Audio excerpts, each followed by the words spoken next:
Rebonjour et bienvenue au webinaire de Factio intitulé Comment passer d'Excel au tableau de bord financier. Merci beaucoup de votre participation ce matin. Mon nom est André de Blois et pour les 50 prochaines minutes, je serai le modérateur du webinaire.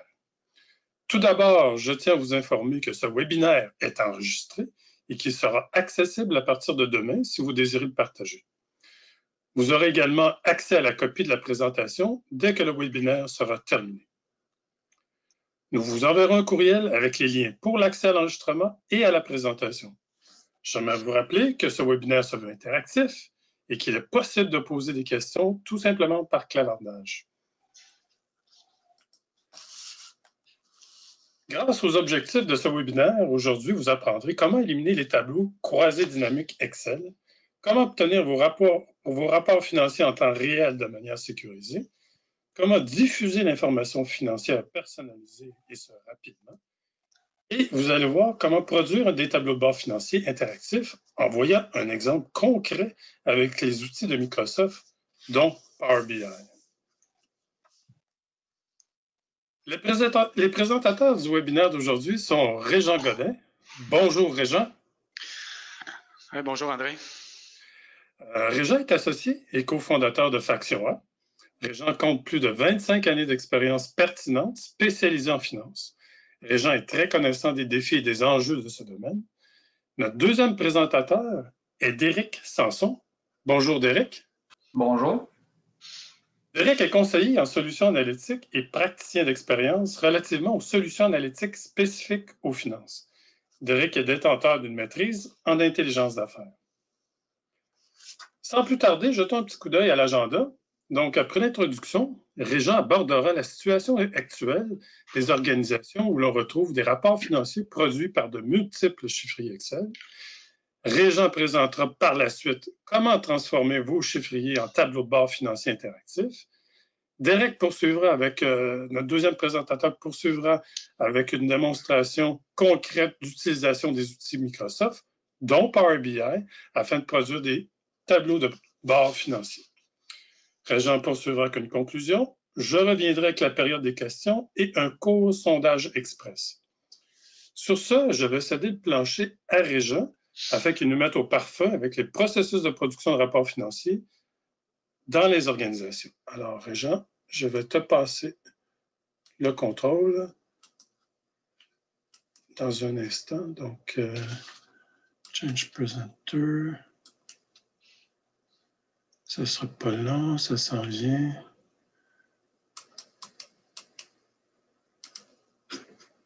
Alors, Régent. Oui, absolument. Écoute, je pense que vous voyez maintenant ma première slide. Oui, on la voit. Oui. Bon, ben parfait, merci beaucoup. Écoute, merci André. Bonjour à tous ce matin. Écoutez, on va juste faire un petit rappel de ce qu'on fait d'habitude, peut-être même que vous faites là actuellement. Hein, on fait la même chose. Moi, j'ai fait des chiffres Excel toute ma vie. Je pense que plusieurs d'entre vous ont fait la même chose. Puis peut-être encore aujourd'hui, on fait ça, hein, dans le fond. Alors, fait que là, un petit rappel rapidement. Hein, on prend les données des systèmes opérationnels de l'entreprise dans laquelle on travaille. Bon, ben là, j'ai quelques exemples ici, SAP, Akumba, etc., tout ça. Mais surtout, on va surtout prendre, notre charte de compte, on va essayer de la mettre toute dans Excel parce que souvent, les questions qui nous sont posées concernent à peu près tous les comptes de la charte de compte. Fait que, bref, là, j'ai un petit exemple ce matin, hein, on va, mettons, mettre les achats, les ventes, les mouvements d'inventaire, on va mettre plein d'informations, puis on va tout mettre ça dans le fichier Excel, puis on va faire attention que ça fonctionne bien. Hein? La deuxième étape, ben là, on va mettre, on va mettre des dimensions qui vont nous permettre de mieux, en dessous de ça, prendre les données puis éventuellement les mettre en tableau de bord ou on les met en rapport. Hein? Fait que, mettons, je prends les ventes ou même les achats, hein, je peux mettre ça par succursale, par produit, par géographie. Fait que là, mon chiffre Excel s'est baissé un petit peu. Puis ça va me permettre éventuellement de créer plein de rapports partout. Fait que là, au début, j'ai pris les données brutes. Alors là, je suis en train de les classer. En fait, c'est des dimensions, hein, succursale, produit, géographie, puis tout ça. Fait qu'on va le voir dans la prochaine illustration ici. Bougez pas. Ici, on voit bien que c'est des dimensions, mais les meilleurs d'entre nous vont être capables de faire ça. C'est-à-dire, ici au centre, vous avez les faits. En fait, vous avez, on va dire, les ventes ou même les achats. Puis, alentour ici, on se trouve à avoir les dimensions, géographie, territoire, représentant, succursale, etc., tout ça. Bon, il ne faut pas se sentir mal si vous n'avez pas été capable de faire ça. C'est un pivot table, un power pivot. C'est rare que je rencontre des gens qui ont réussi à faire ça. Ceux qui ont réussi à faire ça, ben c'est une bonne nouvelle parce qu'on va le récupérer dans Power BI.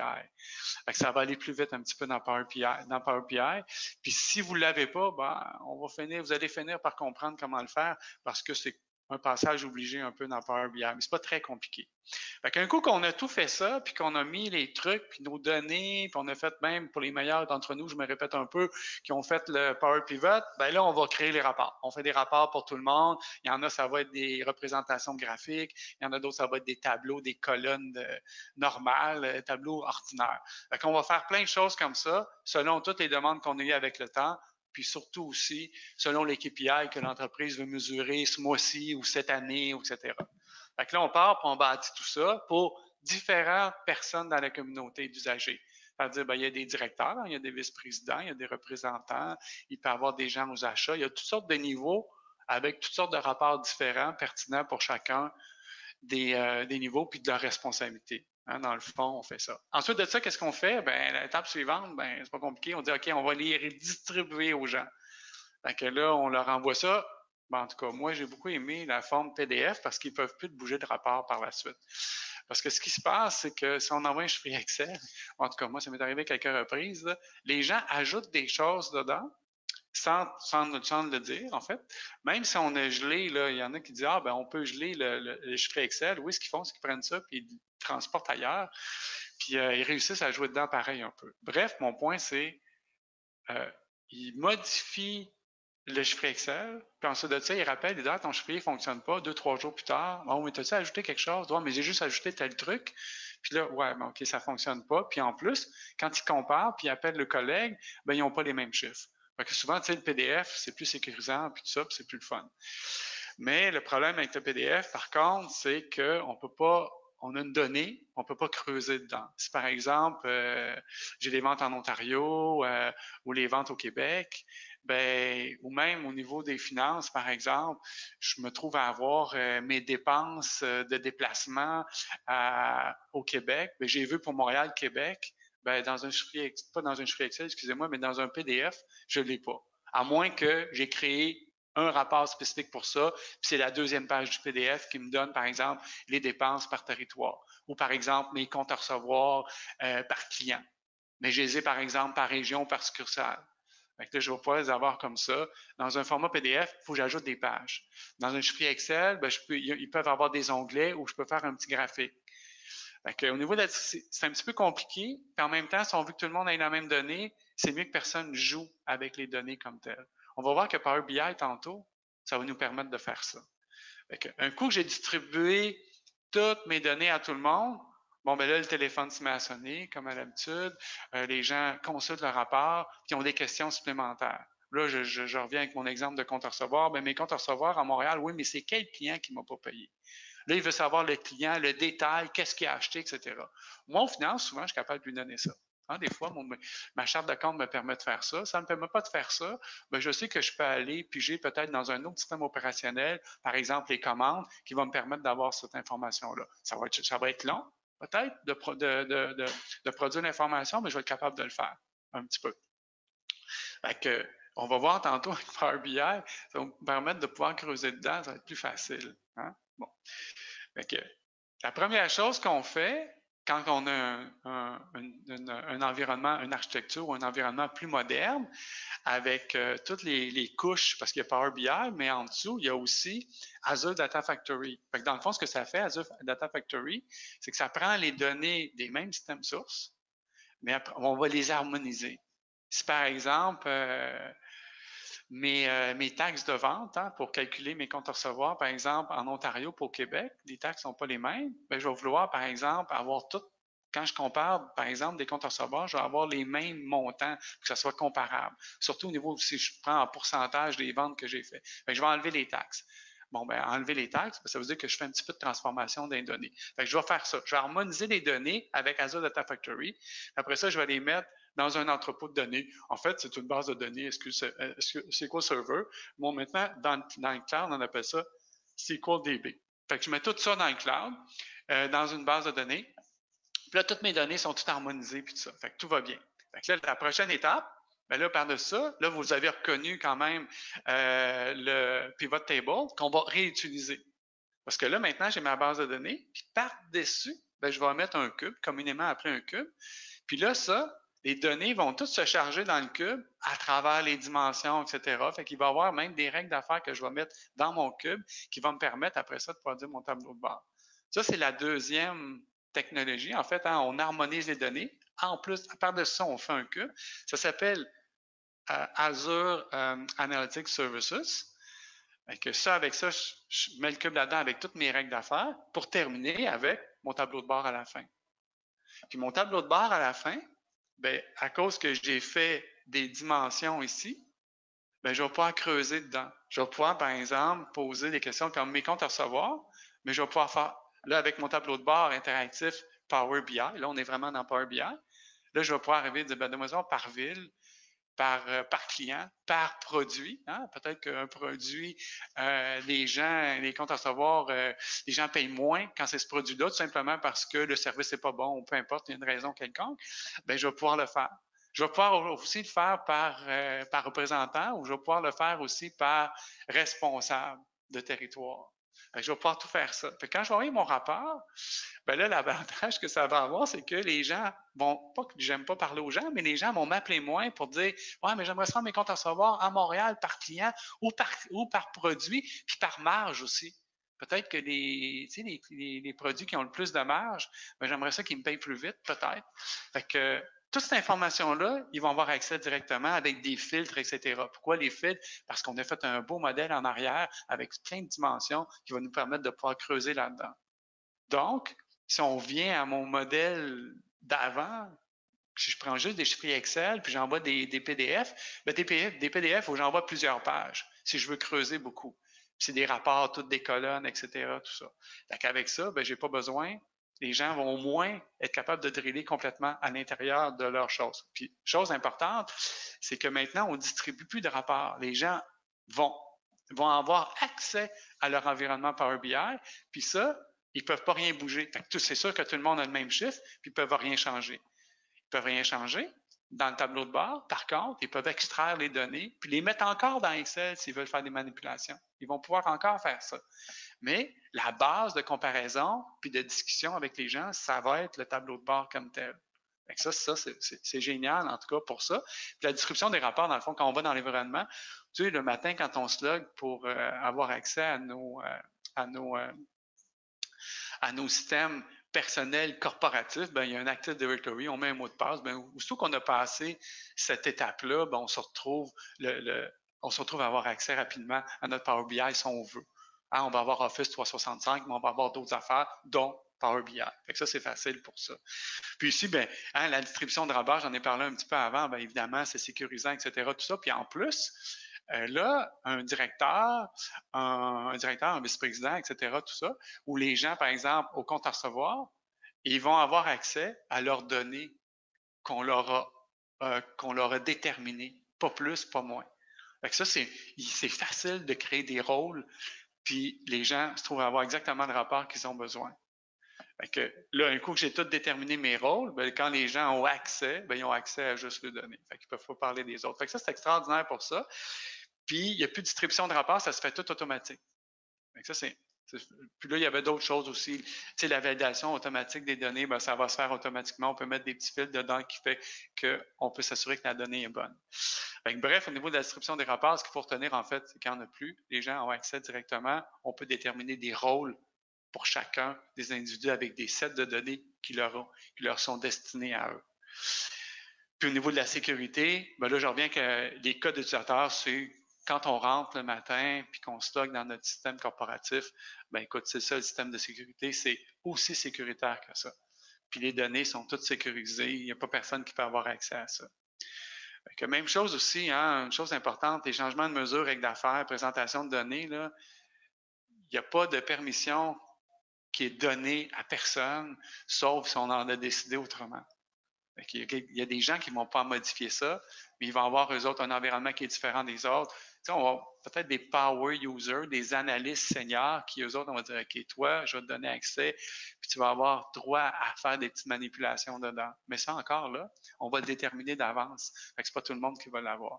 Parce qu'il ne faut pas oublier qu'un coup que c'est publié, puis ça peut être rafraîchi tous les jours en passant, hein, ou une fois par semaine, une fois par mois, selon les besoins, même 4 fois par jour, ben quand c'est rafraîchi, on veut que tout le monde ait la même donnée. Il ne faut pas que quelqu'un ait quelque chose, puis l'autre, on ne veut surtout pas qu'il y ait des choses modifiées qui se répandent dans l'entreprise. Très honnêtement, c'est rare qu'on va donner, par exemple, des permissions assignées à des gens qui peuvent, des power users, là, ou finalement des analystes seniors. Souvent, c'est un ou deux.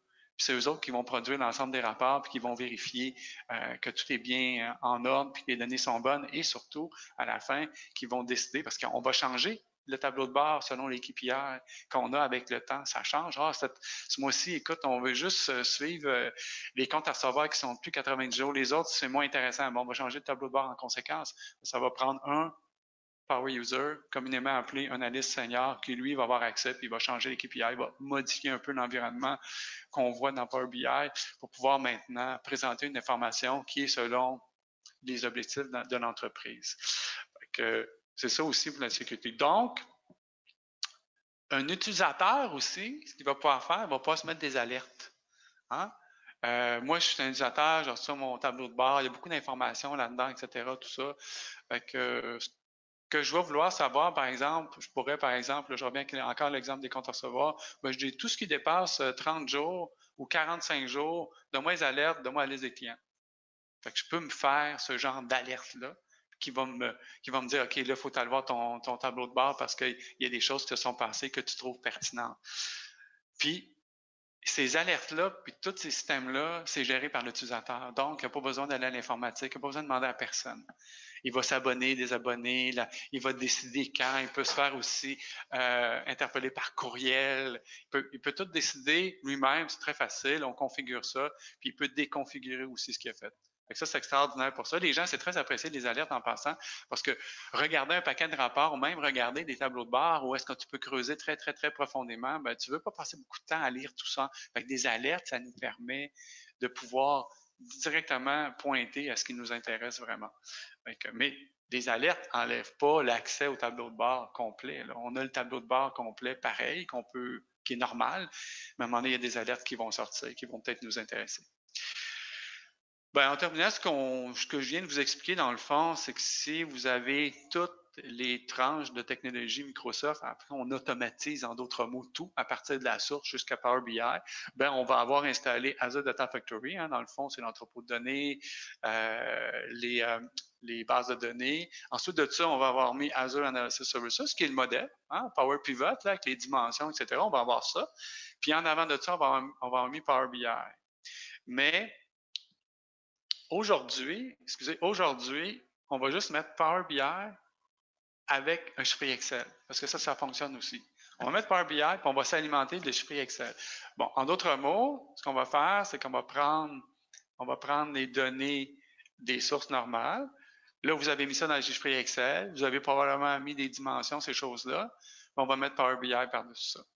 Là, je ne vais pas vous en dire un petit peu plus parce que dans la démonstration, Derek va vous en dire un petit peu plus sur, par exemple, on peut faire un modèle aussi, une modélisation dans Power BI. On peut faire aussi un peu de transformation là-dedans plutôt que faire des chiffriers.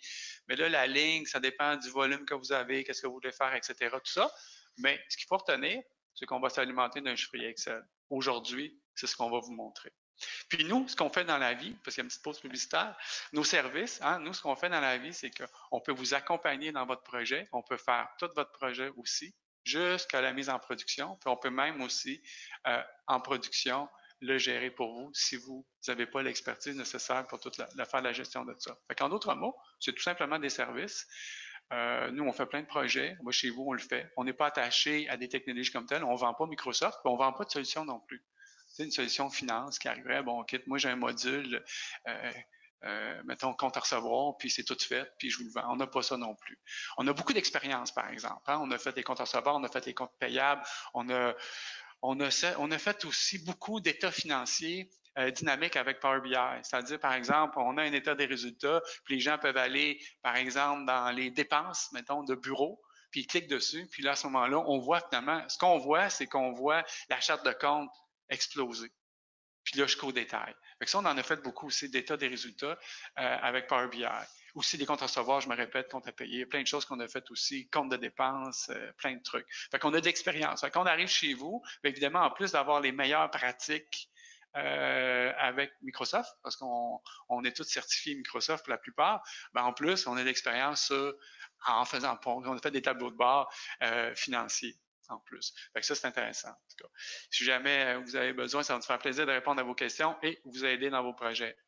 Bon, en terminant aujourd'hui, je me répète, Derek va vous montrer une démonstration qui va rapidement prendre Power BI, on va s'alimenter d'un chiffre Excel, donc vous allez voir des chiffres Excel, puis comment est-ce qu'on réussit à mettre Power BI en avant tout ça. Fait que Derek, sans plus tarder, écoute, je te laisse faire ta présentation de démo. Super, merci. Je vais passer le contrôle à Derek. Parfait. Juste confirmer, est-ce que vous voyez mon écran? Oui. Super. Génial, ben merci Régent. Et écoutez, c'est ça, dans le fond, aujourd'hui, on va directement aller sourcer d'un chiffrier Excel. C'est ça, dans le fond, c'est une solution qui est possible de faire là, en entreprise, mais encore là, Régent l'a abordé là, brièvement. C'est une question de volume de données la plupart du temps. Puis, lorsqu'on source d'un fichier Excel, entre autres, il y a des enjeux de gouvernance et de gestion de la donnée qui est peut-être plus difficile à gérer. Donc, si on rajoute des sources, des choses comme ça, éventuellement, bien, ça peut être plus difficile au niveau de la gestion. Mais, ceci étant dit, c'est un bon pas en avant là, pour implanter, démarrer une solution analytique en entreprise ou faire une POC. C'est une belle façon de fonctionner.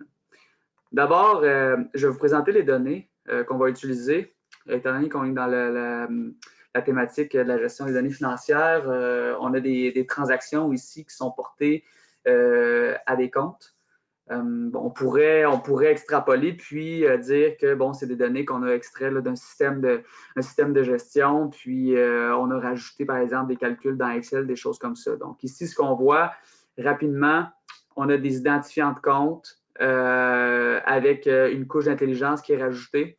Donc, cette couche-là peut avoir été ajoutée par un analyste ou encore directement extraite des systèmes. Bon, un compte dans un magasin, donc ici, c'est une situation où c'est un commerce de détail. On pourrait reconnaître là, en regardant les départements que c'est des quincailleries. Donc, commerce de détail, différents départements dans différentes régions, villes du Québec. Puis, des montants qui sont portés, des montants de transactions qui sont portés dans des comptes à certains moments. Actuellement, c'est ce qu'on a, c'est 2 ans d'historique, donc on a 2015-2016. Puis, ici, on voit qu'il y aurait peut-être un analyste qui serait passé, qui aurait fait certaines analyses, qui aurait rajouté une couche pour faire un écart entre l'année actuelle, pas l'année actuelle, mais l'année 2016, l'année 2015, etc. Bon, ce qu'on a également ici, c'est les comptes. Donc, on a tous les identifiants de comptes, puis c'est un peu ce que Régent a mentionné pendant sa présentation. Donc, tous les identifiants de comptes avec leur distribution dans les états financiers, les différents postes, les sommaires, les descriptions de comptes, etc. Donc, ça, c'est les données qui sont utilisées. Puis là, par exemple, un analyste aurait pu faire des power pivots sur ces données-là, effectuer différentes analyses. Dans un cas où l'année actuelle serait 2016, il aurait fait des analyses pour l'année actuelle versus l'année précédente, etc. Donc, depuis là, il aurait fait un breakdown. Là, ce rapport-là qui aurait été produit, bien là, il l'aurait filtré selon les personnes à qui il voudrait le partager, par exemple. Il aurait filtré juste Montréal, il l'aurait envoyé aux gens de Montréal en PDF, etc. Mais là, on ne fera pas ça aujourd'hui, on s'entend. Donc, je vais utiliser les données qui sont ici, donc transactions, compte. On va les utiliser, les pomper dans Power BI, donc les importer. Pour ce faire, je vais tout simplement fermer mon chiffrier parce que Power BI va devoir l'interroger. Mon outil Power BI est déjà ouvert. J'ai un template qui est mis en place, donc avec un titre assez basique. Là, donc, état des résultats, entreprise, ABC. Première chose à faire, c'est qu'on va aller chercher les données. Là, c'est dans la démonstration, je vais aller une cadence relativement fluide. Ça se peut qu'il y ait des étapes que vous manquez, mais n'hésitez pas à soit poser des questions ou nous envoyer un petit courriel. Ça va me faire plaisir de vous répondre par la suite. Bon, on va dans Get Data ici. Tout simplement, je vais aller rajouter par exemple ma source. Donc, j'ai la source Excel. J'ai aussi plein d'autres sources que Power BI. En fait, l'équipe de Power BI de Microsoft vont rajouter à tous les mois, donc que ce soit SAP, que ce soit des connexions à d'autres types de sources de données, des connexions de Azure Data Lake, des choses comme ça. Donc, un paquet de trucs pour finalement être capable de cruncher nos données ensemble puis faire toutes sortes d'analyses.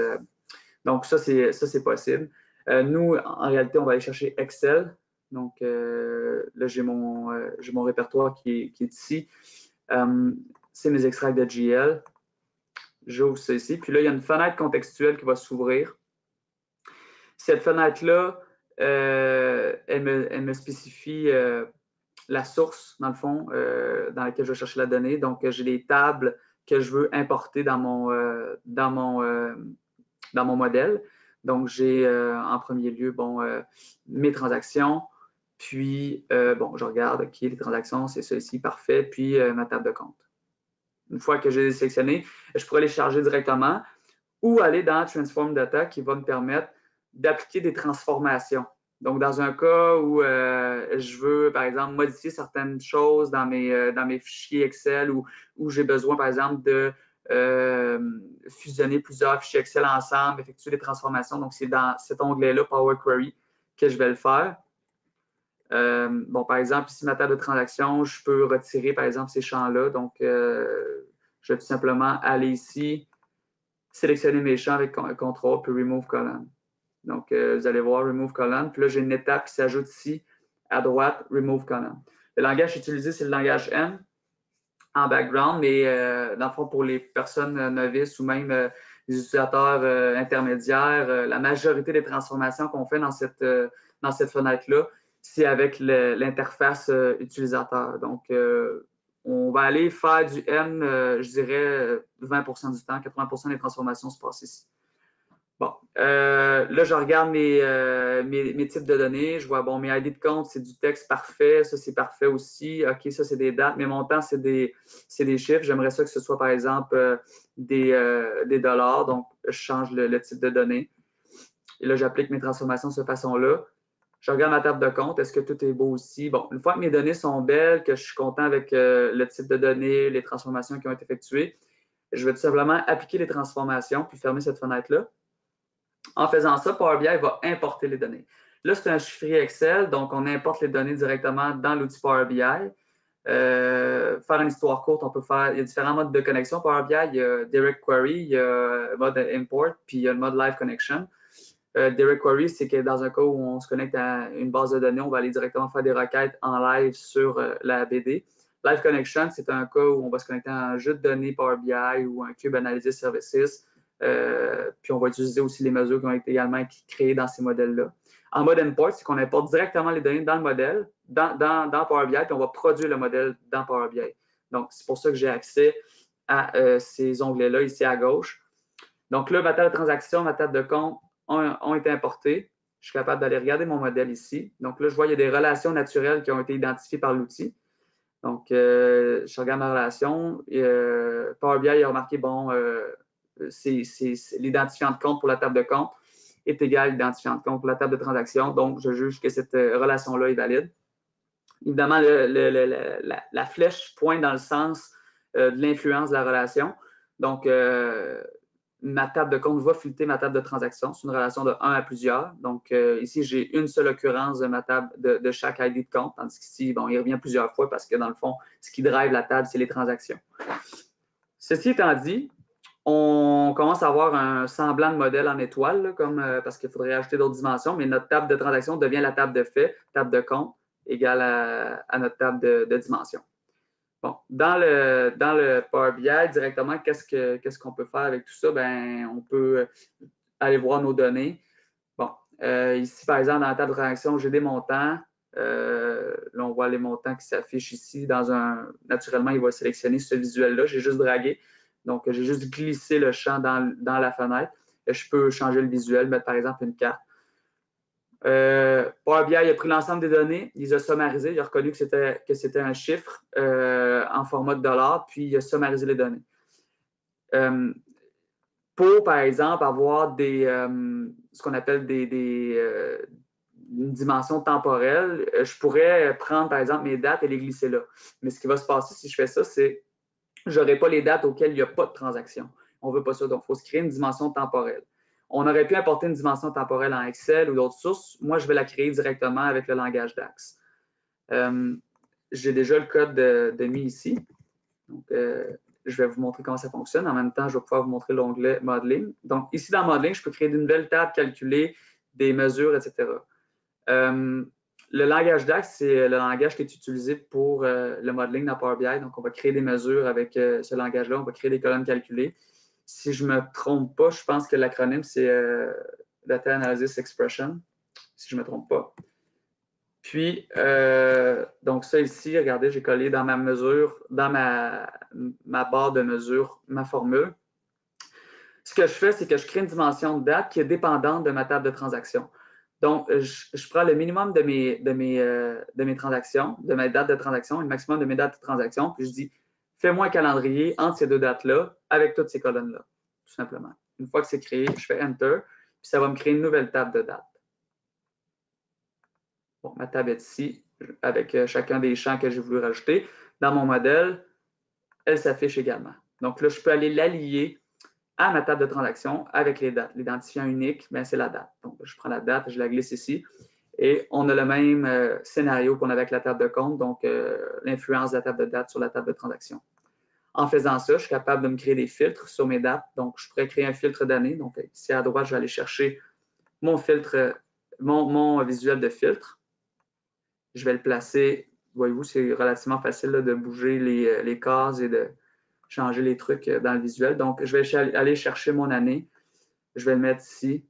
Et là, j'ai possibilité de filtrer. Naturellement, l'outil a décidé que, vu que c'était un chiffre entier, il allait faire un range. Moi, je ne veux pas de range. Donc, avec la flèche ici, je vais sélectionner Drop-down. Là, je peux spécifier la date à laquelle je vais afficher mes transactions. 2016, 2015, etc. Bon, ça, c'est bien.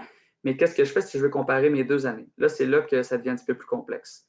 On va commencer par faire un breakdown de nos montants par poste. Donc, je vais aller chercher ma table de compte pour avoir l'identifiant de chacun des comptes. Donc, je vais prendre mon sommaire ici, je vais transformer ça en matrice. Donc là, c'est maintenant devenu une matrice. Je vais prendre mon sommaire que je vais glisser dans les lignes. Et là, mon sommaire s'affiche ici avec chacun des montants.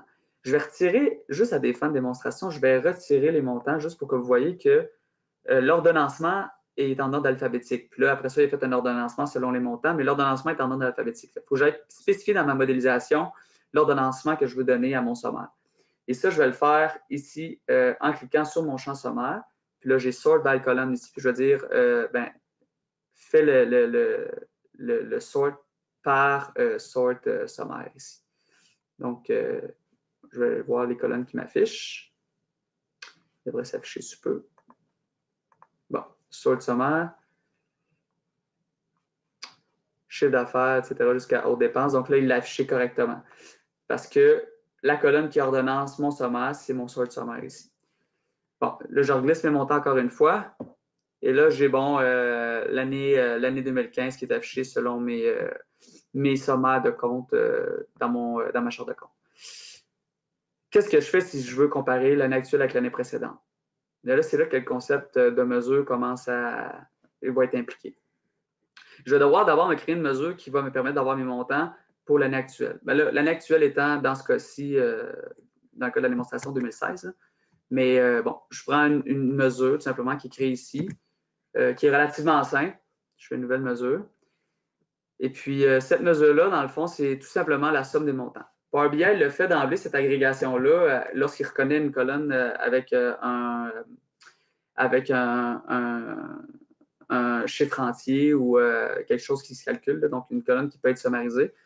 Donc, moi, je le fais parce que je veux réutiliser cette mesure-là dans mes autres calculs. Donc, je crée une colonne montant actuel, puis je vais je crée une mesure montant actuel, puis je vais la réutiliser dans mes mesures de time intelligence qu'on appelle. Donc, montant actuel est juste ici. Je vais le bouger parce que là, il est dans ma table de compte. En haut à droite, en haut, ici, je peux aller mettre dans ma table de transaction ma mesure de montant actuel. Et là, ici, bon, on va voir que c'est la même chose. Je vais retirer ma colonne montant. Et puis là, je vais utiliser ma mesure montant actuel pour créer une mesure de l'année précédente. Donc, je l'ai déjà ici. Je vais aller créer une nouvelle mesure. Encore là. Là, je vais coller ma mesure. Donc, ce que je fais, c'est que je fais un calculate. Donc, ça me permet de spécifier des filtres sur un contexte de calcul. Donc, mon montant actuel ici, qui est déjà sommé, va avoir un filtre qui va être appliqué, puis c'est le filtre Same Period Last Year. Le Same Period Last Year, c'est une fonction qu'on dit Time Intelligence dans Power BI qui va me permettre d'appliquer un calcul pour une date donnée, mais moins 1. Donc, moins 1 l'année. Donc, par exemple, si je prends la date d'aujourd'hui, bien, ça va être 2018, en fait, l'année qui va être sélectionnée pour ce calcul-là. Ça me permet de mettre des montants puis comparer des années actuelles versus l'année précédente. Encore là, je vais le bouger. Je vais mettre dans ma table de transaction. Et là, juste ici, montant de l'année précédente, je vais glisser là. Et là, bon, j'avais 2015 de sélectionner. Je vais prendre 2016. Et on a l'année actuelle versus l'année précédente. Là, je peux utiliser ces mesures-là, créer une mesure d'écart entre les deux. Je peux réutiliser ces mesures-là comme des brackets dans d'autres mesures, des boîtes dans d'autres mesures, là. Donc, ça, c'est possible de le faire. Bon, est-ce que j'ai rajouté, bon, je vais rajouter un poste de drill dans ma charte de compte. Donc, je vais rajouter la description de compte pour avoir plus de détails. Donc là, en faisant ça, je suis capable de voir, entre autres, l'ensemble des résultats par poste. Et puis là, je peux les driller comme ça. Donc, je peux exploser tout l'ensemble des postes. Puis là, je peux modifier ma matrice. Je peux faire comme dans Excel, rajouter des plus, des moins pour certaines analyses. Par exemple, si je vais là, je vais dans le format. Et là, je vais rajouter, par exemple, pour ce qu'on appelle les headers de ligne, là, je vais rajouter, par exemple, les icônes plus moins. Donc là, ça me permet de forer pour un poste donné indépendamment des autres. Donc, ça, c'est possible de le faire aussi. Puis on peut remonter l'ensemble des niveaux d'un coup. Bon, là, on a une mesure qui est quand même straightforward. Donc, c'est une sommation de l'ensemble des montants. Et puis, le total ici dans le bas, bon, c'est pas réellement un total, mettons, significatif, je dirais, dans un contexte d'état financier parce qu'il y a des calculs à appliquer, etc. On pourrait créer ces mesures-là d'une autre manière, puis c'est ce que je vais faire. Je vais vous montrer comment, par exemple, créer, par exemple, l'excédent brut, ces choses-là.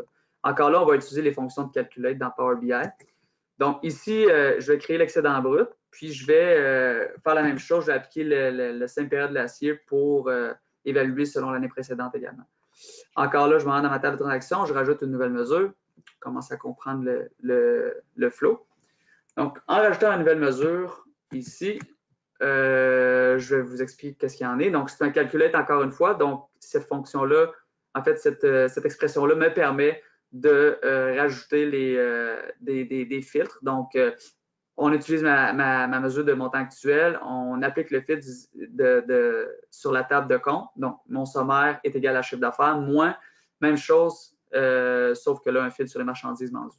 De cette façon-là, je crée mon excédent brut. Et puis là, je vais faire le Same Period Last Year.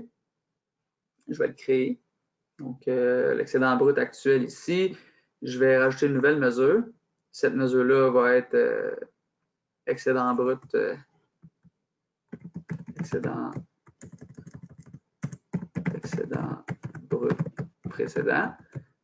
Et là, c'est un calculate de mon excédent brut actuel. Puis j'applique mon filtre Same Period Last Year. Puis là, avec l'intelligence qu'on appelle, on est capable de aller rechercher des fonctions de DAX là, dans Power BI. Puis je peux me promener comme ça à travers toutes les fonctions. Bon, Same Period Last Year, je vais utiliser ma table de date. Et là, il va reconnaître mes dates. Je vais utiliser les dates ici, comme ça. Enter. Donc là, en faisant ça, j'ai créé mes deux fonctions, donc mes deux mesures. Donc, je peux me créer une boîte ici dans laquelle je vais glisser mes mesures. Donc, là, ici, ce serait montant excédent brut actuel, juste ici. Bon, 2,75 millions. Puis là, on va mettre l'excédent brut précédent. Bon, comme ça. Là, je peux faire la même chose avec l'excédent net. Là. Je vais vous montrer pour avoir, par exemple, excédent brut, excédent net actuel précédent, puis les comparer dans le temps. Donc, ça, c'est possible de le faire. Donc, je vais tout simplement recréer la mesure de l'excédent net. De la même façon que j'ai créé l'excédent brut. Sauf que là, je vais réutiliser mon excédent brut dans ma mesure. Donc, une nouvelle mesure ici.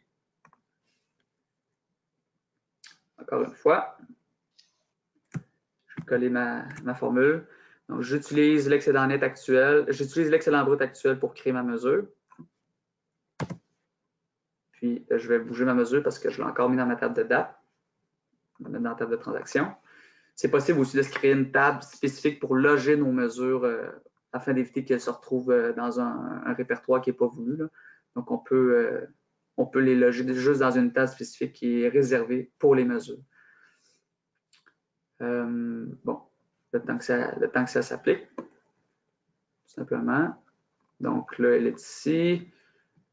L'excédent net actuel.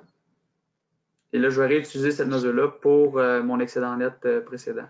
Donc, encore une dernière fois, une nouvelle mesure. C'est la dernière qu'on crée. Donc, excédent net actuel précédent. Et là, je réutilise mon excédent net actuel. Je vais faire un calculate. Donc, puis le simple période lacée encore qui est appliqué pour les dates. Donc là, ça nous crée un tableau de bord qui compare toujours l'année actuelle versus l'année précédente dans n'importe quel cas de filtre. Puis je vais vous montrer sous peu. Donc, je me crée une carte, encore une fois, dans laquelle je vais déposer mes mesures. Donc, j'avais l'excédent net actuel juste ici. Et bon, je peux également copier-coller ma carte. Donc, CTRL-C, CTRL-V, c'est possible. Donc, excédent précédent ici. Et là, bon, j'ai chacun des excédents bruts et nets pour chaque année. Là, je peux filtrer selon le contexte voulu. Là, encore là, on voit toujours que pour l'année 2015, bien, mon montant actuel tombe 2015. Mon montant précédent, ben, j'ai rien. Puis 2017, c'est la même chose. L'année précédente, la seule chose que j'ai, c'est mes années 2016, dans le fond. Ça, c'est selon l'historique, mais dans un cas où j'aurais 5 ans d'historique, ben, ça bougerait là en conséquence. Bon, là, je vais rajouter des filtres puis des visuels. Donc, un des visuels qui peut être intéressant, ce serait de voir, bon, mais pour chaque, je sais pas moi, pour un état de résultat, j'aimerais ça d'en générer un par magasin, par exemple. Donc là, je vais me créer un poste. Un visuel. Là, je prends un visuel de proportion, donc un pie chart ou un donut chart que je vais disposer ici. Puis là, je vais dire, OK, je veux, par exemple, analyser, si c'est un cas système de dépenses, bien, je prendrais, par exemple, les montants de dépenses. Là, je vais prendre les montants, là, mais c'est juste à des fins de démonstration, mais je pourrais avoir créé une mesure de dépenses qui prend uniquement les dépenses. Et puis là, je vais dire, OK, bon, ben, je vais prendre mes magasins. Donc là, je vais les mettre dans ma légende, tout simplement. Et là, il me split mes dépenses par magasin. Fait que là, c'est possible, par exemple, de dire, OK, ben, je ne sais pas, moi, si j'ai 1 500 000 $ de dépenses ici, c'est 28 de mes dépenses, OK, produis-moi un état de résultat pour ça, boum, là, je clique dessus, puis là, la charte ici s'affiche en conséquence. Donc, je pourrais avoir comme un état de résultat avec le breakdown de chacun des postes pour Sherbrooke, par exemple, puis etc. On peut également faire un trend line, là, donc je peux regarder des trends. Donc, line chart juste ici, je vais mettre mes mois. Donc là, je vais ordonnancer mes mois en conséquence également. Donc, si je mets mon mois long, encore une fois, dans mon axe, ben, il ne sera pas ordonnancé en fonction de l'ordre des mois, mais plutôt en fonction de l'ordre alphabétique. Il va falloir que je l'ordonnance en conséquence. Donc ici, voyez-vous, février, juillet, blablabla. Donc là, il y a ordonnancé en fonction des la valeur de mon excédent dette. Ce n'est pas ce que je veux. Donc là, il faut que j'applique un ordonnancement sur mon numéro de mois. Donc, en cliquant sur mon numéro de mois, je vais aller définir que c'est un chiffre entier, juste ici. Là, je fais Yes. Puis là, en faisant ça, il y a un symbole de somme qui s'applique. Donc, ça me spécifie que c'est des chiffres au numéro de mois. Donc là, je suis capable de prendre mon mois long et de définir une colonne d'ordonnancement pour cette colonne-là. Donc là, je prends le numéro de mois ici. En faisant ça, bien là, janvier va s'afficher en premier, puis etc. Ou pas, je vais le rechanger. Là. Donc, je vais mettre excédent dette juste ici. Et voilà. Donc, janvier jusqu'à décembre. Et puis là, je pourrais comparer, mettons, OK, ça c'est l'actuel versus le précédent. Puis là, tu peux les superposer de cette façon-là pour des analyses spécifiques. Donc là, on est capable d'avoir de quoi d'assez complet. J'ai un trend line, j'ai une proportion de mes dépenses, puis j'ai le détail de chacun des postes qui est affiché, année actuelle versus année précédente. Puis là, j'ai année précédente, mais ça peut être budget ou scénario 1, 2, 3. Donc, tout ça, c'est des choses qui sont possibles. On peut rajouter des filtres aussi. Là j'ai mis, je pourrais regarder par exemple des départements. Donc, je peux mettre mes départements juste ici et filtrer l'ensemble de mon tableau de bord par département. Je l'ai juste ici. Puis là, voyez-vous, j'utilise l'onglet de recherche. Donc, je peux prendre ça ici. Et là, je mets mes départements. Puis, je suis capable de rechercher un département spécifique. Quelque chose qui est possible aussi, c'est de faire de la recherche. Donc, je peux ajouter un onglet Search. Dans un cas où j'ai, par exemple, je ne sais pas moi, une centaine de départements, je ne veux pas avoir à défiler toute la liste. Donc là, je peux aller ici, mettre Search. En faisant ça, je suis capable de avoir une recherche, je pourrais dire électricité, puis aller chercher uniquement. Donc, c'est toutes des choses qui sont possibles. Là, je peux, en sélectionnant mon département, par exemple, électricité, là, voyez-vous le trend line, tout s'affiche en conséquence. L'ensemble des visuels sont interactifs. Donc, je peux, par exemple, juste regarder mes dépenses ici.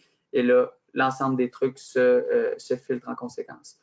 Un des éléments qui est bien aussi, c'est dans le format, je suis capable de définir l'interaction que je veux. Par exemple, si je veux que cette matrice-là soit dépendante de tous ces visuels-là, mais qu'elle ne influence pas ces visuels-là, ben, je peux aller éditer les interactions.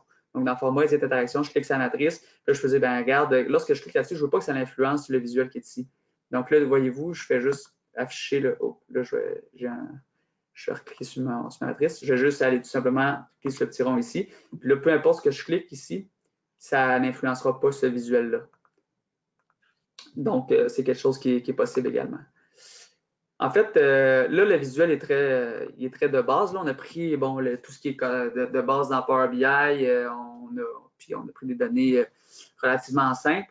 Mais un des éléments importants dans Power BI, c'est également de faire des applications analytiques qui sont je dirais, attrayantes par l'utilisateur final. De un, on essaie de concilier avec les bonnes pratiques de visualisation de données. Donc, en des fins de démonstration, j'ai fait un pie chart, mais normalement, on essaie de limiter ça parce que, bon, l'œil humain, il y a plus de difficultés à repérer ces genres de choses-là. Ceci étant dit, on essaie également d'avoir de quoi de ludique à l'utilisation. Donc, pour que les utilisateurs aient une espèce de plaisir à utiliser l'application. Parce que plus que les gens ont du plaisir à l'utiliser, plus que l'application est fancy, bien, plus qu'ils vont regarder les chiffres puis connaître finalement les métriques d'affaires qui sont identifiées dans le tableau de bord. Donc, au final, c'est ça qu'on veut, c'est qu'on veut que ces métriques-là soient connues puis que les gens ils prennent des décisions éclairées en conséquence puis connaissent ce qui se passe dans le business. Donc, c'est la finalité. Donc, c'est pour ça que lorsqu'on fait un tableau de bord, on essaie également de le rendre attrayant le plus possible dans son utilisation. Donc, ça en est un exemple qu'on a ici, qu'on avait fait. C'est une démo là, qui était faite de Faction Rad. C'est un exemple fait avec c'est un Retail Distribution Dashboard, en fait, là, puis c'est une BD démo. Donc, c'est un exemple qu'on avait. Donc, c'est un cas typique où on a rajouté la couleur, on a des KPI spécifiques, donc des métriques avec les bons principes de visualisation de données à gauche. Donc, les trucs sur lesquels on veut attirer l'attention en premier sont ici, puis il y a un flow naturel d'analyse de données qui se dessine. Puis là, on a également rendu l'application plus fancy, donc il y a toutes sortes de trucs qui sont mis en place, là, le logo, etc. Ce dashboard-là est assez détaillé. Là. Il y a une vue tabulaire, etc. pour rentrer dans le détail. Puis encore là, tous les principes de filtre, puis d'interactivité, puis tout ça, c'est réplicable dans l'application. Ça ferait le tour. Le dernier truc peut-être que je ne vous ai pas parlé, mais qu'on a abordé un petit peu dans la démonstration de Régent, c'était au niveau de la sécurité. Dans Power BI, c'est possible de gérer la sécurité. Donc, on met ce qu'on appelle un RLS, Role Level Security. Ça permet justement de filtrer, par exemple, si je voulais que mes directeurs ou gérants de différents magasins aient accès seulement aux magasins duquel ils sont responsables. Et là, j'aurais ajouté, par exemple, la sécurité à ce niveau-là, publier mon rapport dans le service, puis les gens auraient accès juste, par exemple, à lui donner. Mettons, le directeur de Montréal aurait accès juste aux données de Montréal. Donc, c'est ici qu'on va le gérer. Donc, pour moi, ça fait le tour. Je vais laisser mes collègues reprendre la balle. Régent, je te repasse le contrôle. Oui, absolument. Merci, André. Bien, écoutez, en conclusion, rapidement, la distribution de rapports sécurisés, Derek a fini par expliquer ça un petit peu à la fin. Ça, c'est intéressant, puis il n'y a plus de distribution de rapports. La gestion de la sécurité, les alertes, puis l'utilisation de vos chiffres Excel, c'est possible de le faire. Puis même, vous l'avez vu un petit peu, on peut mettre beaucoup de choses dans Power BI, fait que ça aussi, c'est intéressant. Souvent, c'est une première étape. On va prendre Power BI, on va dire, OK, on va garder nos chiffres Excel, puis doucement, on va éliminer les couches inférieures pour prendre tout automatiser ça d'un coup. Ça aussi, c'est possible de le faire par étapes. Fait que ça, c'est la conclusion aujourd'hui. Je me répète, il y a d'autres couches Microsoft qui sont possibles à utiliser. Aujourd'hui, on a utilisé juste Power BI avec les chiffres Excel. André, toi, tu vas parler des nouveaux prochains événements? Oui, Régent, je vais reprendre le contrôle. En fait, oui, merci beaucoup, Régent, d'abord, puis merci beaucoup, Derek, pour la démonstration. Et même l'exemple que tu as montré, Derek, il est disponible sur notre site Web. Juste avant de passer à la période des questions, j'aimerais souligner que nous tenons régulièrement des événements. Donc, je vous invite à consulter notre page nouvelle de notre site Web pour connaître davantage ces événements et pour vous inscrire. Nos prochains événements sont l'atelier tableau de bord en un jour avec Power BI. C'est un atelier pratico-pratique qui se tient le 20 septembre prochain chez Microsoft à Montréal et il reste encore quelques places.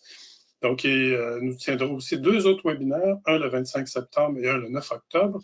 Le 25 septembre, c'est sur la migration vers Power BI d'applications analytiques.